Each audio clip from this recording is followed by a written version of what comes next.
Hello everybody, I'm here today to play some more TF2, and today I'm here to talk about a class that honestly I've went over before. I'm talking about the Scout here.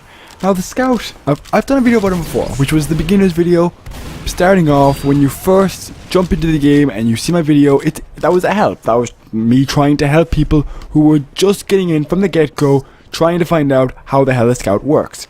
Now this video is designed for people who know the basics and know how a Scout works, and I'm going to give just a little bit of advice on how to improve on being a Scout, because people requested it. People requested this for a medic, for a Scout, and I think for a soldier as well, but I'll make it for every class I'm good at. So I probably won't make one for a sniper or a spy because they're my worst classes, because I don't play them because everyone else always plays snipers or spies. Also note that this will be a lot more informal than my actual tutorials, because I don't consider these a full-on tutorial. I consider these a thing that will help you improve, which is not really a tutorial in my eye. So I won't be giving it in like point form like I did last time. Anyway, first thing I want to talk about is when I first made my first Scout video. Said first a lot there. When I first made my first Scout video, I said mobility was key.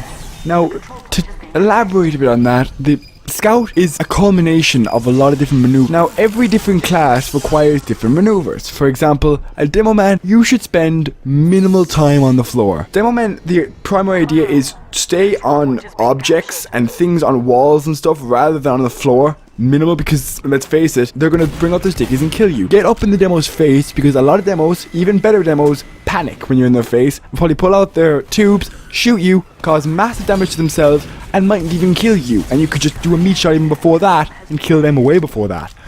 And soldiers, very similar. All you have to do, very simple, just as every time they make their shot, whenever soldiers fire a shot, what you should do is you should take into account where they're going to turn next, go the opposite direction, and be as minimally predictable as possible.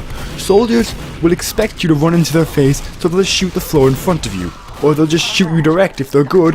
But the thing is, that will be difficult to shoot you direct or get air shots on you if you're jumping all over the place and you're in their face and you're getting around them.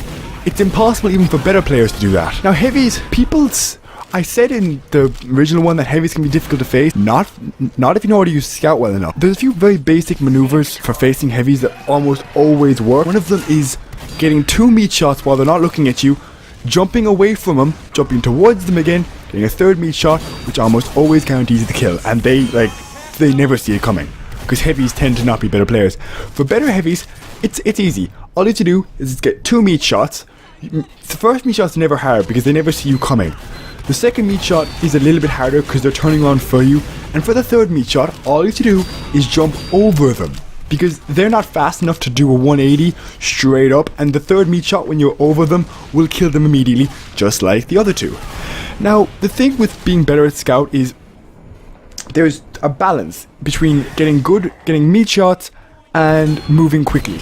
Because if you stop moving, you'll die, as I said in the last video. But I didn't really elaborate much on the whole idea of meat shots, but they are incredibly important, because honestly, crits shouldn't be a thing you rely on as a Scout. Meat shots, if you don't know, is when a large portion of the spread goes into the person and all of it causes damage. Usually if you get a good meat shot, it's 90 to 100 damage. Now that's 3 shots for a heavy, 2 for a soldier, 2 for a demo, and 1 for a Scout, but you can finish. But if not, you can just finish them off with your pistol. Now, another thing I want to bring up is your pistol. A lot of people tend to forget about their pistol, but in my opinion, it's the best way to use it, and the only way to use it is when they're almost dead and you've landed at least 1 or 2 good meat shots. Get out your pistol and just shoot them, because they're not going to. They can avoid your spread, yeah, but they can't avoid just constant barrage of bullets. Sure, it's only 10 damage or 20 damage, but usually that's enough to kill them, and you don't need much more than that. And of course, to talk about this all in general, in my last video I mentioned the importance of double jumping. In this video I have to elaborate and say there shouldn't be many moments when you're not double jumping. Like, what I'd say to improve double jumping is, it's like an arc, and just as you're leaving the first arc of your jump again, so you maximize your double jump. You'd be surprised how far you can go with those double jumps. Like, you can cross alleyways and very, very big chasms with these really long arced double jumps. Now, of course, I see a lot of scouts just double jumping straight up or double jumping straight across, but if you spread out your 2 jumps, it do you a lot more damage, and you get a lot further, and honestly, you probably won't run into as many issues later on. Similar to heavies, pyros aren't as big a deal as you might remember them to be. Pyros, the thing is, their fire damage will probably cause as much damage as a mini sentry would, as in those two are kind of very annoying for getting your health down low quickly. But if you can get 2 straight meat shots on them, which you can often do because pyros aren't the most observant type, then that's your pyro. Usually the problem is though, they get fire damage on you. If you want to sacrifice your pistol to get milk, that's a perfectly good idea. I never do it. Maybe I should do it more often. But lately, more recently, when I started getting better at TF2, well, I'm not a pro level by any chance, but when I started getting better at TF2, I kind of stopped using milk and stuff that stopped putting me out, because I never found myself actually dying from fire unless the pyro initially did damage before that. Like if he caused like 80 damage, then lit me on fire, then yeah, I'm gonna die. But if he just put me on fire for a little bit, and then I killed him, I'm probably gonna survive and find a nearby health pack. Which is another thing.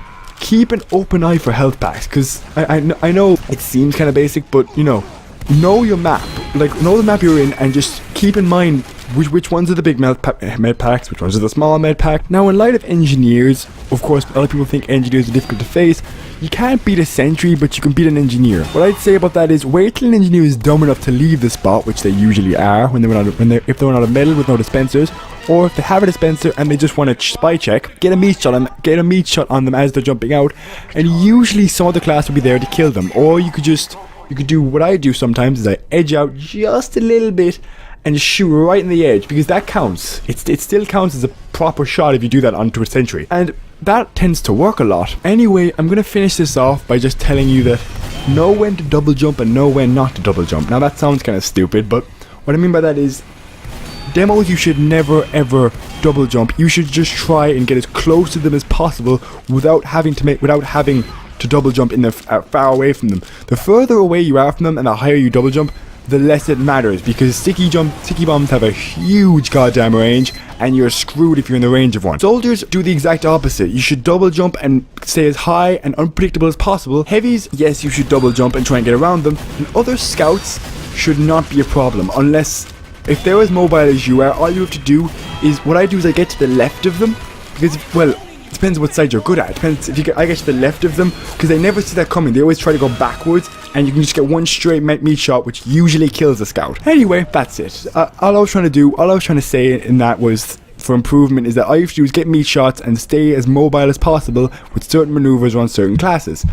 Anyway, I'll see you next time. If you like what you saw, then I'll see you next time. If you didn't like what you saw, then I won't see you next time. Feel free to like and subscribe. Bye.